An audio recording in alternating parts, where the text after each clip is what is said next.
I guess. Thank you. Welcome to the first meeting of the calendar year of the Board of the Dormitory Authority of the State of New York. I'm going to ask Sarah to call the roll, if she will, so that we will know who's where.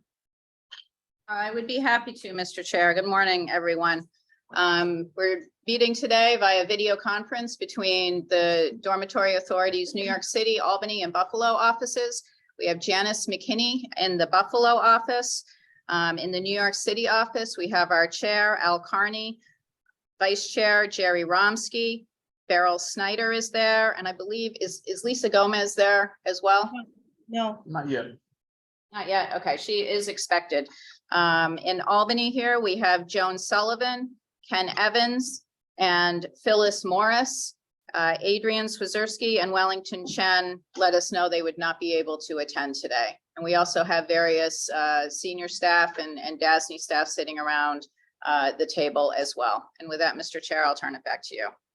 And Lisa just arrived. Morning, Lisa. Thank you.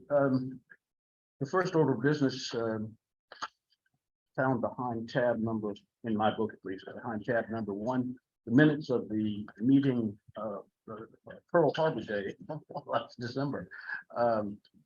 Has everyone had a chance to review the minutes? Any questions about the minutes? May I have a motion, please, to approve the minutes? Motion. Thank you very much, Jerry. And was that you, Joan? Yes, it was.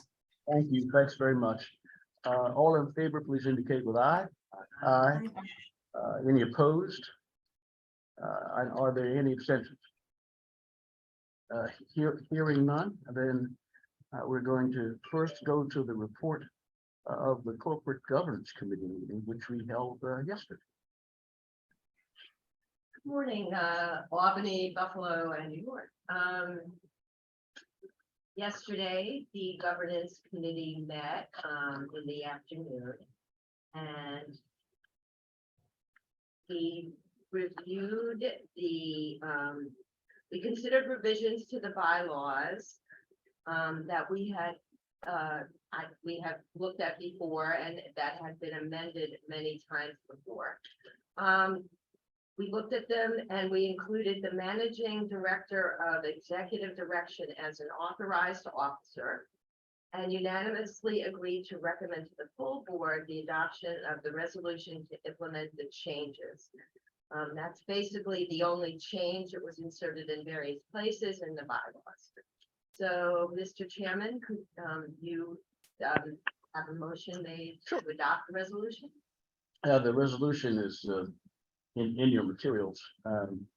Before I do that, let me say that this was probably the first real total rewrite of the bylaws, as opposed to what we normally do, which is to change a sentence here, change a sentence there, do what we think is necessary and what we've done.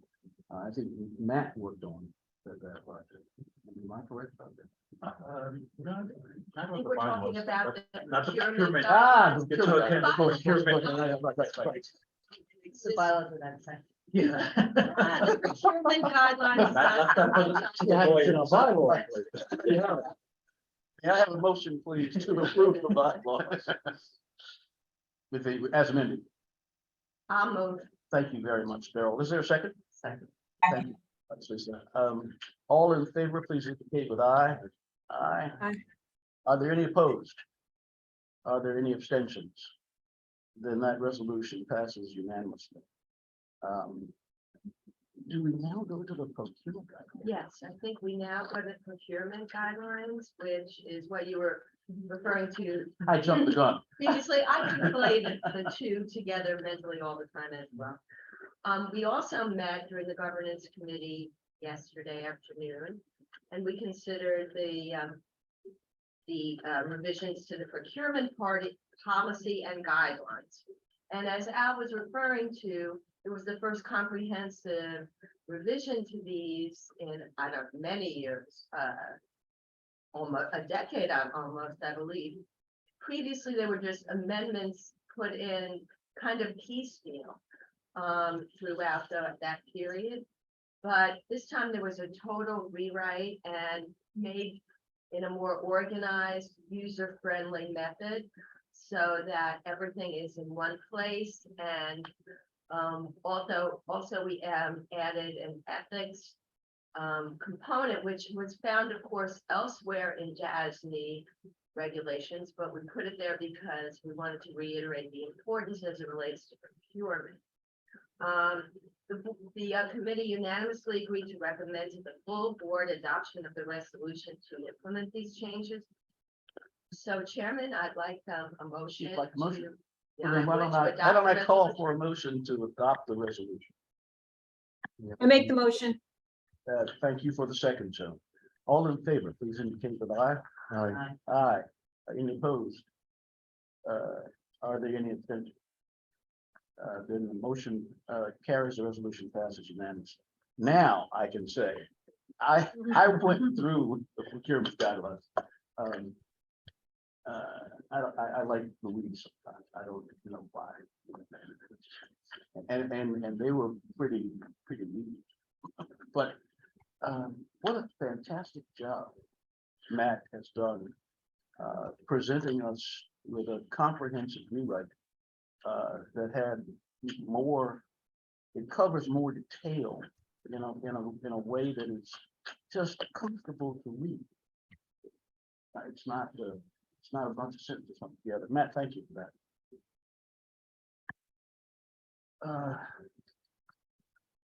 And now we move to the Finance Committee report. Mr. Ron. Thanks, Mr. Chair. We met yesterday in the various offices. We adopted the meeting minutes from the November meeting of the Finance Committee. We advanced to discuss one TELP offering from St. John's Episcopal. Interesting TELP, a little different than what we typically have done with TELP, but nonetheless an important part of our mission. And after some discussion, we recommend that resolution be adopted at today's full board meeting. If anyone has any questions or concerns, that concludes my report. Thank you. Thank you, Jerry. Portia, do you want to, you did a terrific job yesterday of reporting in the Finance Committee meeting. Is there any information that the board might benefit from that comes to your mind immediately? And if not, that's fine. Yeah, no, I'm certainly prepared to give an overview to the board in terms of the St. John's Episcopal financing, TELP financing.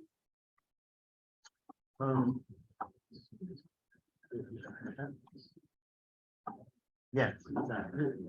I think the board would benefit from several things, Portia. First, this business, Episcopal Health Service, is a going concern. I know that you're comfortable, Jerry's comfortable, I'm comfortable now. Thank you very much for taking the time to do it. But are there any board members who want to hear more about this? So Al, why don't we do this? Why don't I give an overview of the transaction, and we can certainly, at the end of that, I can turn it over to Ken. Ken can say a few words about the transaction. Why don't we handle it in that fashion? I'd love that. Thank you. Great. So you have before you, the members have before you for consideration, a TELP financing on behalf of St. John's Episcopal Hospital in the Far Rockaways in an amount not to exceed $26.25 million for various HVAC and other equipment. There's an equipment list on the second page of the materials that you have in your books. Includes things like a steam to hot water conversion system, air handling unit replacement, chilled water system upgrades.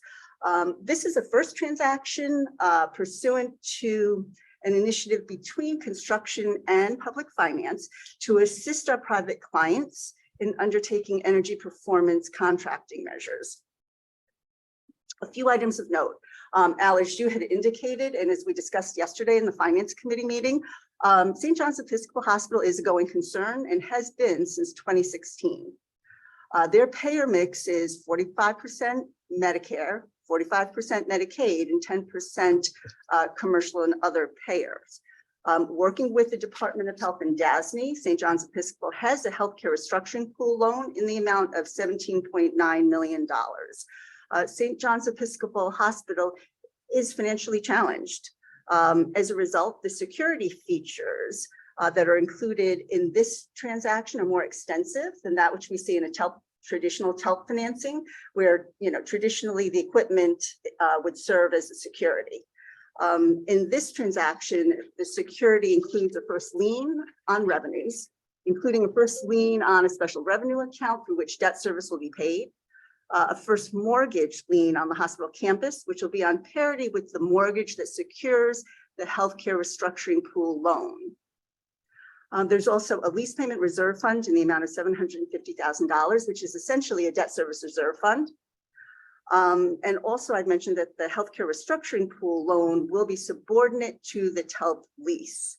The energy savings are expected to be $1 million, which would offset the debt service, which is expected to be about $2.8 million annually. The TELP program as a private placement is actually a very good vehicle to assist financially challenged institutions. From a big picture perspective, what I would say is that the state is providing flexibility here with respect to the healthcare restructuring pool loan, which basically enables a private lender, in this case M&T, to come in and provide financing for much needed improvements for this institution.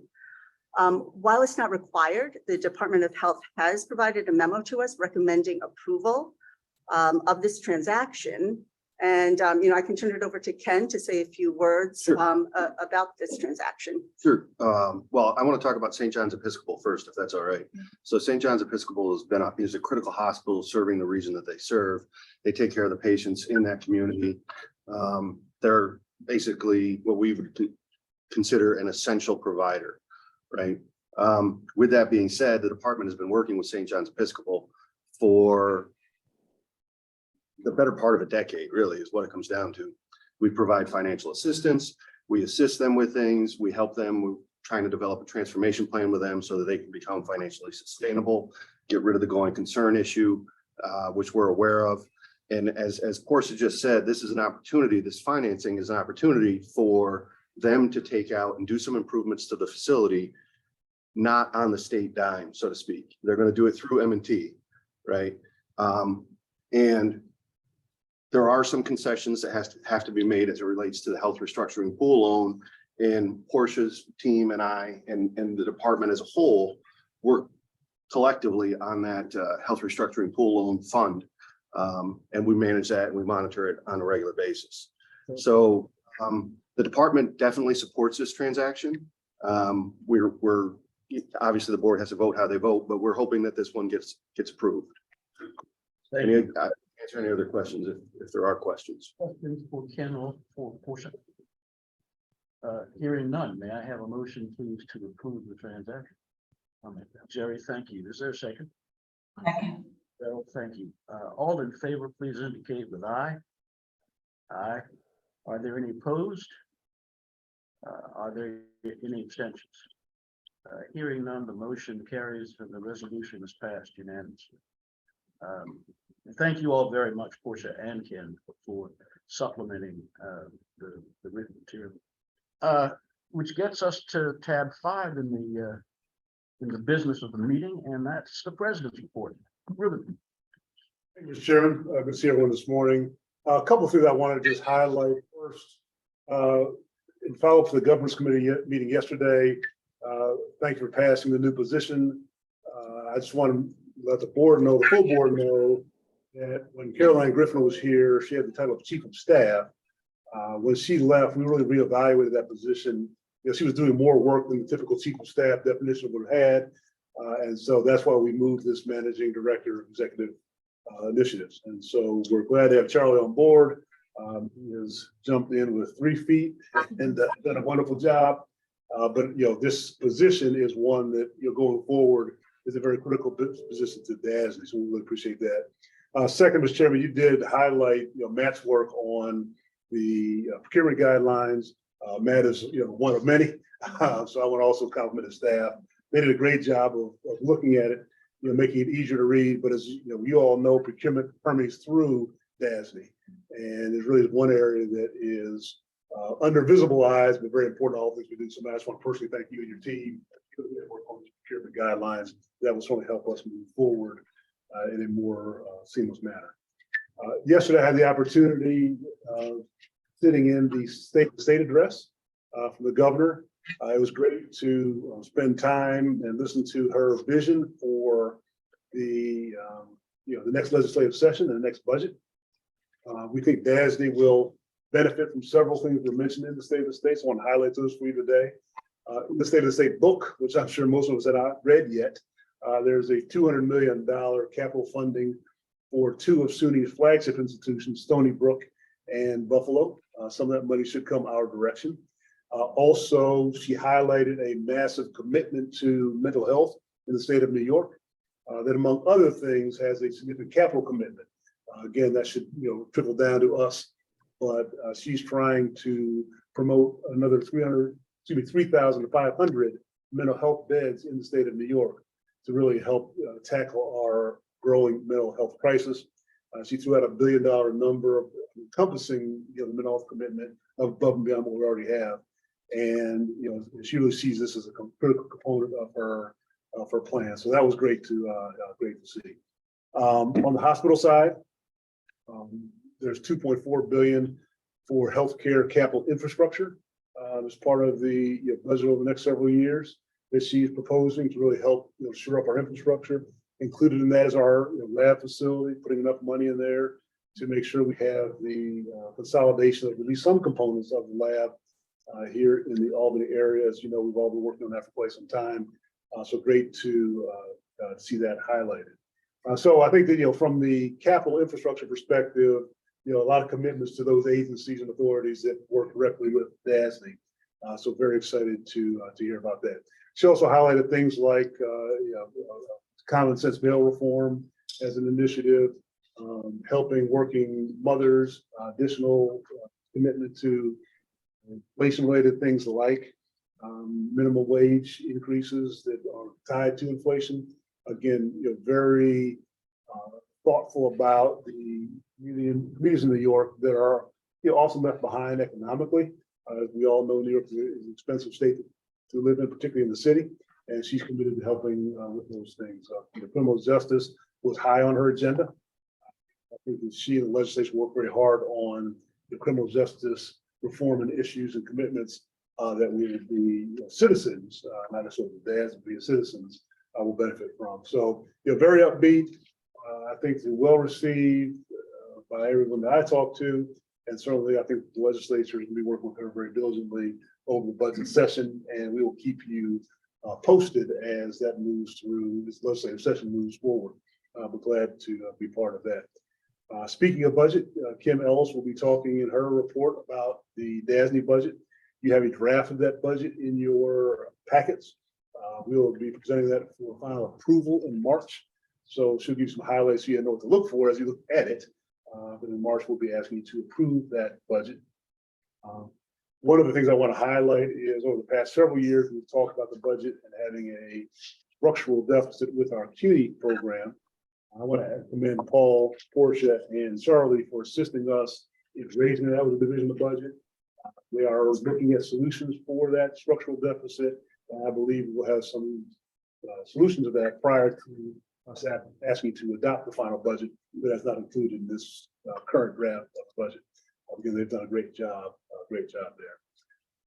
Moving on, I laughed, I said it to you on Monday, how it seems redundant sometimes. We always get the A+, but once again, we've got an A+ for our MWBE program.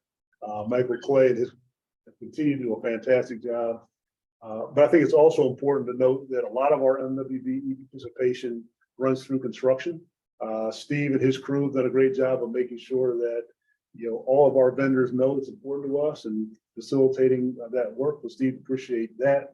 Matt Moore and his team, working with Michael, have done a great job on the procurement side, making sure that as we design procurements, that we're thinking about MWBE participation before they are let, as opposed to after. As we all know, a lot of times how our issues really helps us, from our perspective, get the support that we need. So, thanks to, both Steve and his team, Matt and his team, as well as others who, professional service wise, have done a great job for us. Portia will be giving her report on the underwriter pool. Also have a nice MWB pool in that.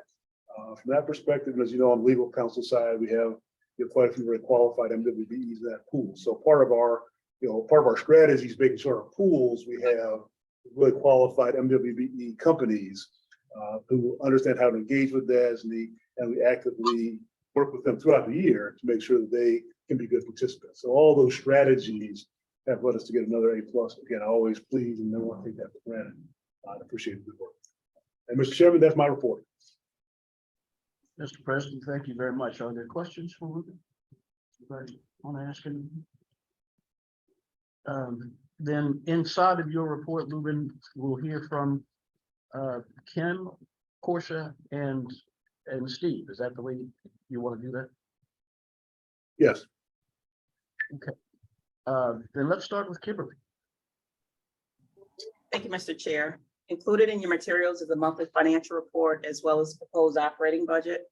Unless anyone has any questions, I'll focus my report on the budget itself, which is located within tab 6 of the material right behind the monthly report. Before I get started, I do want to acknowledge Jeff Arnold, our Director of Budget and Operations, who as always has done a great job preparing the budget materials that are presented here today. In accordance with the Public Authorities Accountability Acts of 2005 and 2009, DASNY posted the 2023-24 proposed budget and financial plan on December 28th, meeting the requirement to file 90 days in advance of the beginning of the fiscal year, with a copy sent to all members. The total 2023-24 proposed internal budget is down 2% from the adopted internal budget. The overall proposed 23-24 operating budget, which includes pass-through expenses, is up 11.4%, and that's as a result of increases in pass-through expenses for insurance, which was up $4 million, which represents a 5% increase, which is due to property and general liability insurance continuing to rise. OPEB expense was up $11 million, which reflects a higher portion of DASNY's work to support its public clients. And as in years past, the budget was prepared without insight into the state's budget, and DASNY has assumed continued historic levels of support from the state. That being said, staff will review the state budget when it is released and will advise members of any impact to the proposed budget when it's presented for adoption in March. As outlined on the highlights page, salaries are projected to increase slightly from the 22-23 projected levels and includes contractually obligated step advances, but is down from the 22-23 adopted budget due to retirements and slower than anticipated recruitments. FTEs are proposed to remain at 490 FTEs adopted in the 22-23 budget. Employee benefits are projected to increase by 1.3 million, driven by 1.4 million increase in health insurance and a 500,000 increase in retirement contributions. This is offset by lower Social Security taxes as a reflection of decreased salaries. Health insurance increased by 6% due to higher rates and higher contributions associated with additional retirees. Retirement contributions are projected to increase based on projected increases in contributions rates received from the employee retirement system. Miscellaneous benefits are down due to amounts included last year for employee COVID testing. Maintenance and operations are projected to increase slightly as staff resume more normal travel and training activities. Overall, we're projecting a surplus of 2.1 million for the year, which is primarily driven by allocation of post-employment benefits anticipated to increase and anticipated increases to available appropriations for certain construction clients. Unless anyone has any questions, that concludes my overview. Are there questions? I don't know, I'm like, I understand that our liabilities continue to sort of mount and really rising, interest rate environment, but obviously that has a negative impact on our, so far on our bond offering. As we all notice, the last couple of months, we really haven't seen a lot of offerings.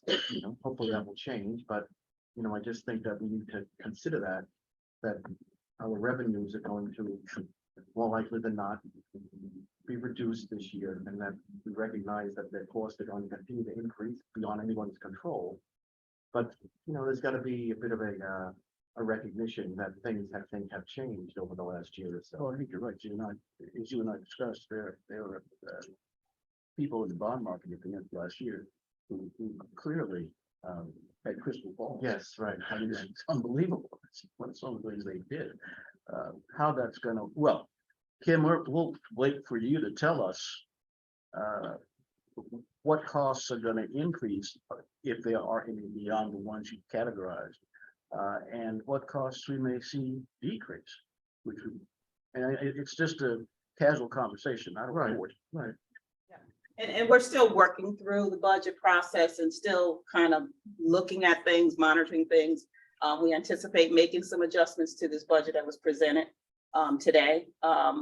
What we did was in anticipation and kind of where things were around November timeframe when the budget was being prepared. But recognizing that there may be additional changes that we will need to make before it's presented to the board for adoption in March. When is the release of the state budget? What is that projected to be? When's it come, Ruben? I think the end of January? Is it? February 1st, I believe.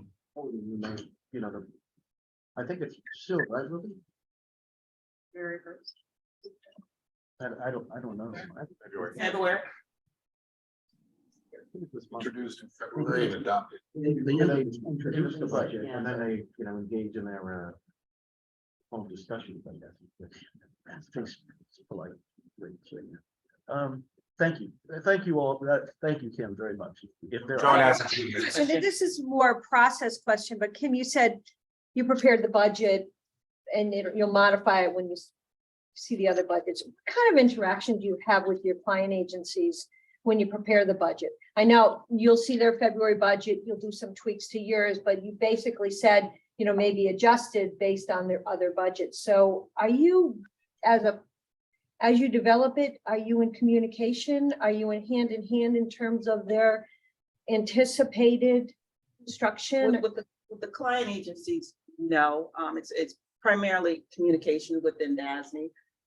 And then we also look to see what has been included in the state's budget, Okay. which will impact the client agencies and make adjustments based on what we're seeing coming through on the overall state. budget. Okay, because your state talked about money for health. Yeah. Did you know that? Did you include that? And that's my question. So you'll be tweaking your Yes. budget based on what's happening in the next month or 2 months. Got it. As part of our budget development, budget interacts with construction. They Right. understand what the market is. They know if there's a significant increase. Like we keep talking about CUNY, Right. we are talking to CUNY there. We know what the situation is. Okay. Ideally, we're going to get some relief. So that's the key component of the budget. Right. But the MH program, no, actually, we didn't know ahead of time that they're gonna get that type of increase. We will adjust. So it's good news. Yeah. Yeah, I mean, Great. we have some, Steve can talk about it more, but we have some pretty significant projects coming up. Mid Hudson is a large project. The lab is a large project. Courts work. So we've got some really nice work coming up in the future and, where there might be some concerns on the private financing side, ideally, the public side will kick in even more than where we are today. And, Yeah. we're trying to staff for it. So Yeah, that's great. that's kind of how we plan for things. Yeah, I also think, Joe, that as a practical matter, the big picture items in the state budget typically don't get to us until the following. year, True. Right, so Right. this is probably better news for 2024. Right. But the planning will be happening this year. We'll get some, some dollars for those things.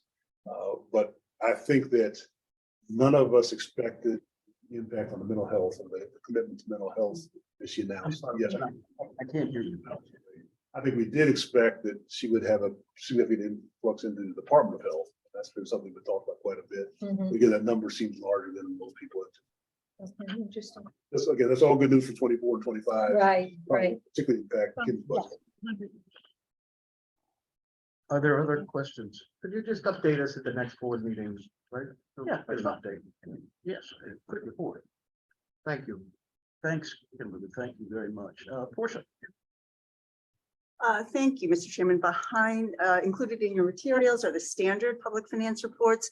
Just wanted to give a quick update on calendar year 2022 issuance. We completed 16 bond transactions totaling approximately $5.9 billion. And that included the Raise the Age financing, which we priced and closed in December. Brief market update. Total long-term new issue supply for 2022 finished at $360.9 billion. That was down about 21% from the previous year. This year's supply is expected to be relatively light at about 4.5 billion. Tax exempt yields were lower and unchanged on Tuesday, with the 10-year decreasing by 2 basis points to close at a 2.41%, and the 30-year MMD remaining at 3.35%. U.S. government bond yields were higher, with the 10-year Treasury yield increasing by 11 basis points to 3.63%, and the 30-year Treasury increasing by 9 basis points to 3.76%.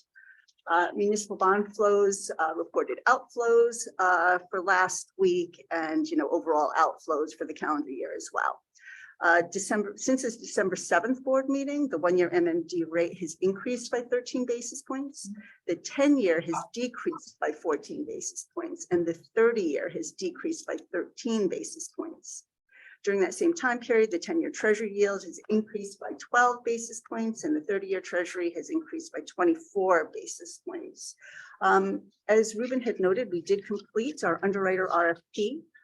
As you know, we impanel senior managers, co-managers, and selling group members. And to Ruben's point, I think we had a very good and successful outcome. We have 14 senior managers, which includes 3 MWBE firms.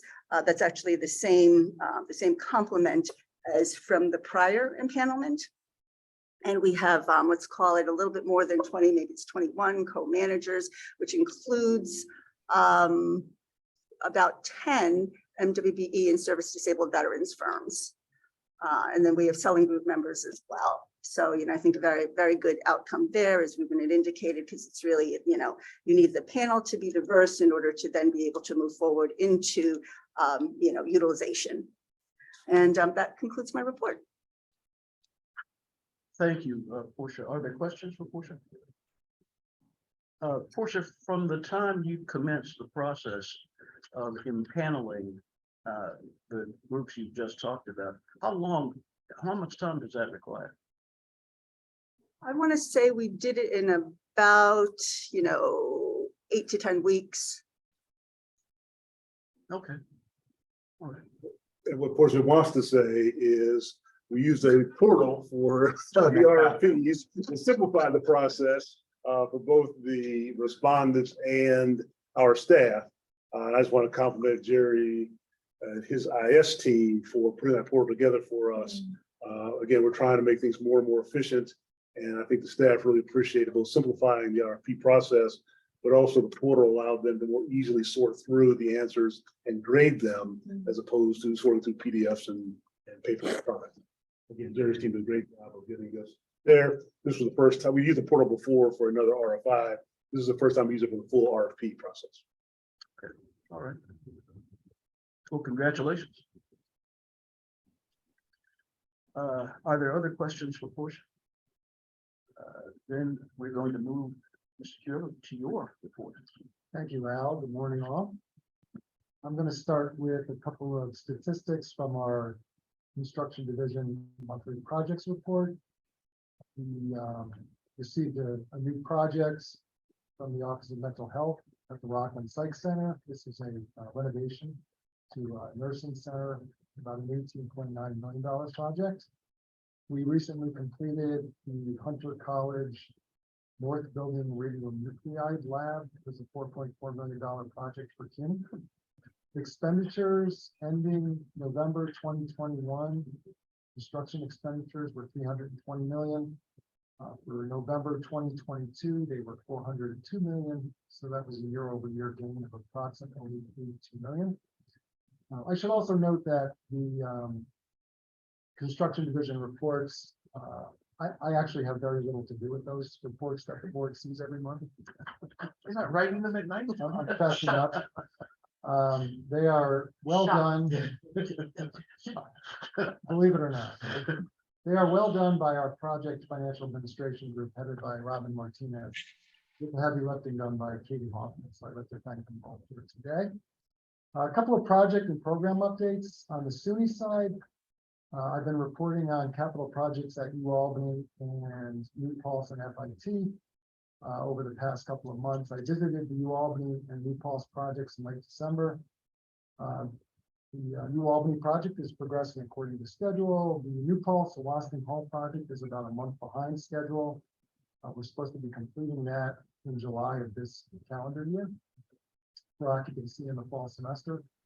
We did meet with the general contractor associated with the Waston Hall project in New Paltz. Our upstate managers met with the general contractor last week, and they are going to begin a program of ramping up and working some extended hours and weekends to make that happen. So good news. I reported last month about 20 SUNY summer projects. We are also getting in project requests for the summer of 2024 at this time. As far as the summer 2023 action, there's a lot of upfront work taking place right now in the form of bringing on contractors, job contractors, submittals, pre-con work to make sure that work happens. Lastly, This is not the summer. this is the summer. Okay. Yeah, All right. yeah, the summer work. We've got about 20 projects that have already begun pre-construction work. They'll kick off in May when the students leave and complete in July or August in advance of the students return. Alfred College, Mackenzie Hall, I was also able to visit there in December. Our takeover contractor is doing good work, getting ready for completion of phase 3B for the fall 2023 occupancy and phase 3C for January 2024 occupancy. So good news there as well. On the CUNY front, the Lehman School of Nursing project, the $98 million School of Nursing new build is advancing well. We're looking at a Q2 2023 substantial completion date. Queensborough Community College, the Performing Arts Center project, which has been delayed, is also working toward a second quarter 2023 substantial completion date. The Louis Armstrong Museum associated with King's College is also advancing following a long delay associated with our general contractor. That is targeted to complete this quarter in 2020. We continue to work with the CUNY facility staff on advancement of program and project efficiencies. I offered up a recent suggestion to CUNY for their consideration, which would align DASNY's management and CUNY's management staff. Today, they work on different campuses, so one DASNY chief works with 3 or 4 CUNY associate directors. We're trying to bring that together and have the chiefs and directors work on the same campuses across the platform. Mike Stadios and I were also informed that CUNY will be initiating a program whereby DASNY and CUNY and the campus facility staff will meet to define scope, budget, and schedule for upcoming new projects. We've been pushing for that for a while. Sounds like it might be becoming a reality. As far as OMH goes, very heavy project workload. New projects, as I mentioned, at Rockland, additional new projects at St. Lawrence, Mohawk Valley. I was able to visit Central New York, Mohawk Valley, and Capital District PCs last week and report progress on multiple fronts on many active projects. What kind of project are those, Steve? Are they like rehab projects? They are all renovation projects, additions, renovations mostly. A few of those psych centers, for example, Mohawk Valley, there's been very little action over the past many years. So there's renovation work associated with systems. There's new programs that are coming into those facilities, so we're upgrading program space. A lot of work. OMH is very robust right now, and you heard from the report. As far as the governor's state of the state, there is more OMH work coming. We're trying to position ourselves for Good luck. Yeah. We also met with OMH yesterday. We do a monthly project status upgrade meeting with them every month. That meeting was a good meeting. We have a roofing project at Brooklyn College that is stalled that we're trying to advance at this time. Otherwise, good news across the project.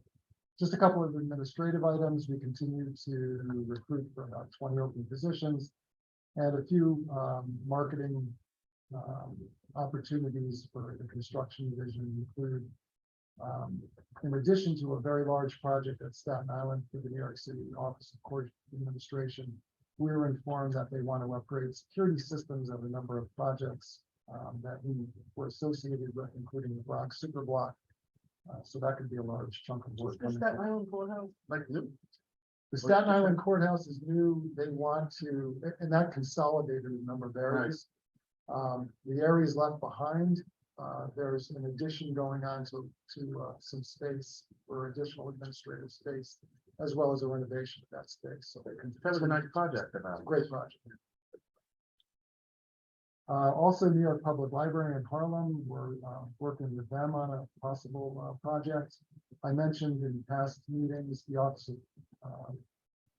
of Children and Family Services has a couple of projects in upstate that we will be meeting again with OCFS on January 19th. Molly Larkin is working with Ulster County on a few projects possibilities. We're working with SUNY on an emergency residence hall program. We are also working with Mohawk Valley and Montgomery Community College on projects that they've informed us of. And lastly, there's a project in the Bronx Community Health Network, about a $7 million project that we provided fee for services, RFP information. So plenty of work, plenty of. How's the big one? How's the big one up in Old? That Well, I heard from sounds like through there's the more. state of the state that there might be some more money being pumped into that project. We did get from our design build team kind of a reworking of the program to align it with the $750 million budget. But that budget sounds like it's increasing, so we're waiting to hear about that and turn our design build team loose on reprogramming for that. The $750 million included about 3.5 of the existing facilities consolidating into the new lab. With the additional money, we're hearing that Biggs Lab might be included as well, and maybe a fifth lab as well. So just waiting to get the details of that. But making some Timing-wise, will progress. that happen after the budget stop, state budget, or might it happen before? It'll probably happen before. We've already talked to our design build team about the incorporation of the Biggs Lab. I'm just waiting to hear what the word is out yesterday. What does it all really mean, the additional monies? So Many people want to. more to come. Yeah. Agreed. There's And we're certainly a lot of interested, those about. certainly interested in the LMH work. Yeah. So it's good news. Good news on all of this. That concludes my. Are there other questions for Steve? Hearing Mr. none. Chairman, if I could, I just want to make two quick points. One is, Steve talked about his reorganization. As he always does, he downplayed it a bit. It was significant, is significant, but I think it really enhances the way we operate. He took advantage of the fact that post-pandemic, his group had probably the most retirements, people who had been at DASNY for a long time, and utilized that moment in time to see what's the most efficient way to organize his group. And I think he did a great job of rethinking some things and moving people around and moving responsibilities around that would be more efficient. He's also worked very close with HR and getting as many of these open positions filled as possible. We continue to work hard at that. HR group has done a wonderful job in vetting people, getting them through quickly and getting them in place. And in the year of our first elected female governor, I will also say that Steve's group has promoted and positioned several female employees in the construction division to take leadership roles in the future and now and in the future. And just want to compliment him on the work he's done, both on the bureau as well as being attentive to women, diversity, and other inclusion initiatives as it relates to construction, an industry that generally has been male dominated. And I think Steve's done a great job of leading us that way. So thank you, Steve. Appreciate that. Thanks. The remaining Managing Director. Nadine, do you have the report? No, I don't. I don't have a report. Then I don't think there's any additional business to come forward this meeting. Well, let me ask the question. Does anyone have issues that he or she might want to raise before we adjourn? When do we have our next meeting of the subsidiary meetings? When did we have a meeting on that? I don't remember. Like last year, but soon? What do we? Yeah, do? the governance committee meetings for Atlantic and North like- General will be in February, and then in March, we have the annual meetings. What, social equity is in March? No, North General and Atlantic. I'm not sure about social equity. Next social equity meeting will probably be in February. We'll have a subcommittee meeting in February. Sarah, do you know the dates offhand of those meetings? Yeah, I'll send those around again after this. The February and March meetings, the board meetings are the first. February 1, March 1. So typically we do the committee meetings the day prior. Really? Yeah. I don't even count. Oh, well, as there appears to be no additional business to come before this meeting, let me thank the staff and all board members for being here. And we thank our assistant for actually making this happen because our technology failed. And we had to sort of add list, so hopefully you did a fabulous. Thank you, Yes, thank you for jumping in, and hopefully the technology can come back into play. and I'm help. sure it will. I'm I'm sure it will. From things that are maybe hanging from the ceiling. May I have a motion, please, to adjourn?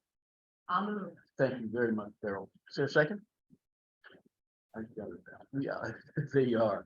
I assume that this motion will carry unanimously unless there is an objection. Then the meeting stands adjourned.